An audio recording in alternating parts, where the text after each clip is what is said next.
everyone, welcome to another video. In this video, I want to talk about scratching the itch for that new car. And I say that because right now the new and used car payments are at the highest levels that they've really ever been. So they're at record highs right now.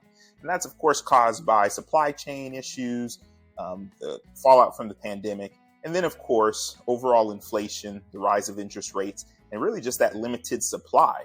So there's very few vehicles, and of course there's always a demand for cars, as cars are, things that have to be replaced. So that's what's caused this increase in prices.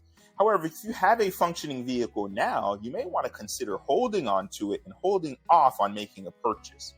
And the reason I say that is because if you think about it, similar to buying a stock at the very top of a chart in the stock market, you might be purchasing near highs.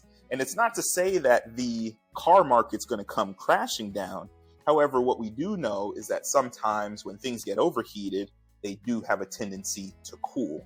And again, this is only for people that have a functioning vehicle. Obviously, if you need to purchase a car because your engine blew, then you're going to have to make the decision on whether you want to go new or used.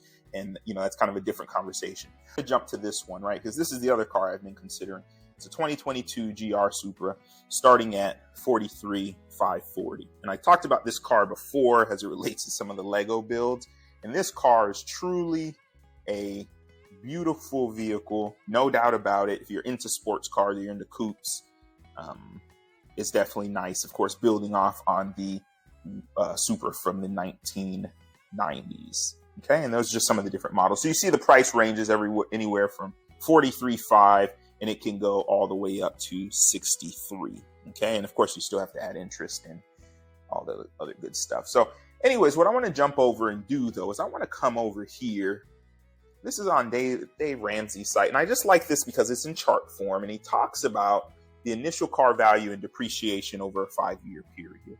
So obviously the Supra or the 240Z that I was looking at is going to be more than $30,000, but I think you'll get the idea. So with a vehicle that's $30,000 for the initial cost, after the first minute, you lose about 10% just driving it off the lot, right? So you're down $3,000.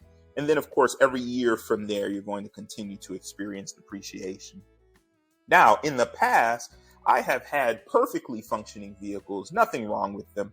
So I used to trade my cars in or change cars every year. Talk about a waste of money. And so I'd have perfectly functioning cars, and then I'd kind of get this itch and want to go and swap them out. And I would just say that the difference is back then when I was doing it, it was still a waste of money, but it wasn't as much of a waste as it would be now because the prices year to year were only increasing 2 to 3%. So yeah, I lost money on depreciation. Less I lost money if I traded in the car, to the dealership, but it wasn't a huge sum. Whereas now we're sitting with vehicle prices over the last 2 years up, 15 to 20%. So here we have $30,000. 5 years from now, the same vehicle will be worth $12,530. And I just wanted to show the comparison, though, of putting that same amount of money, the same period of time,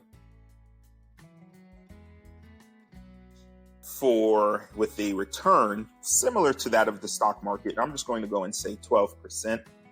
Because I think that's what you could get off the triple Qs with the NASDAQ. And I'm going to say compounded annually in a contribution of 0. Let's see what that calculation comes to.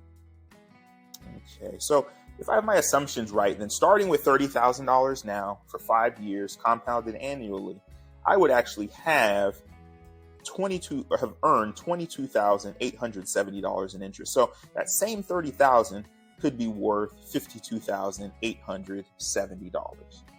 Okay, so it's just showing you that is quite a increase in the the money that was put in, and then the returns that were gained from there. All right. Now on the flip side, you may say, well, I have this vehicle, I don't have a car payment. So I obviously don't have $30,000. So let me go ahead and just buy the car because I'm going to need it. I'm going to need it, or I want a car. So what I'm going to do is I'm going to just jump over here. And I want to use some similar assumptions. Let's say the price of the car that I want is going to be $30,000. I'm going to put 0 down, 0 trade in at 60 months. Annual percentage rate, I'm going to say of 4%. Sales tax would be 6%. Okay. All right, so far looking at this, the payment, there we go, the payment's going to be $586. And actually, that's like nailed it right on the head from the other video I had that showed the used car payment. So $586. So what we can do is we can plug in the same assumptions. For our investment, we're going to say we'll have a starting of 0. We're going to do 5 years. We're going to 12% compounded annually. And we're going to take that same $586 and we're going to contribute it at the end of each month. See what we come up with. All right, so even with that, starting with $0, after 5 years at 12% interest compounded annually, we would have, using that same payment, we would have a total of $47,500. You'll see our total contribution, which would have been our total car payment, so that matches.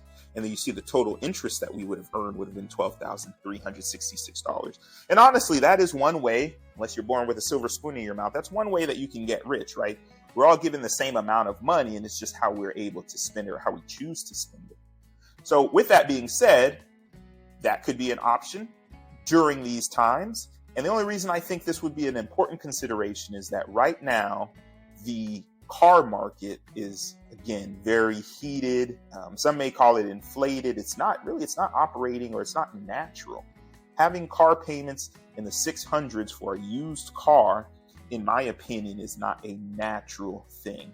And when things aren't natural, like a stock market going up, or a stock or ETF going up 150% in a year, when naturally it would go up 12%, or a used car appreciating year to year instead of depreciating as it has done throughout history.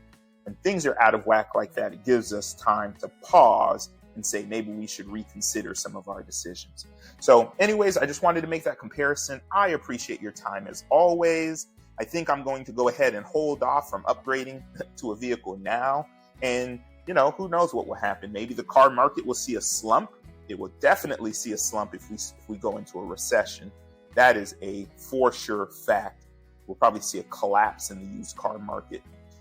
Not to sound, extreme, but everything that goes up has to come down. So, as always, this is Dr. Diffins signing off. Bye-bye.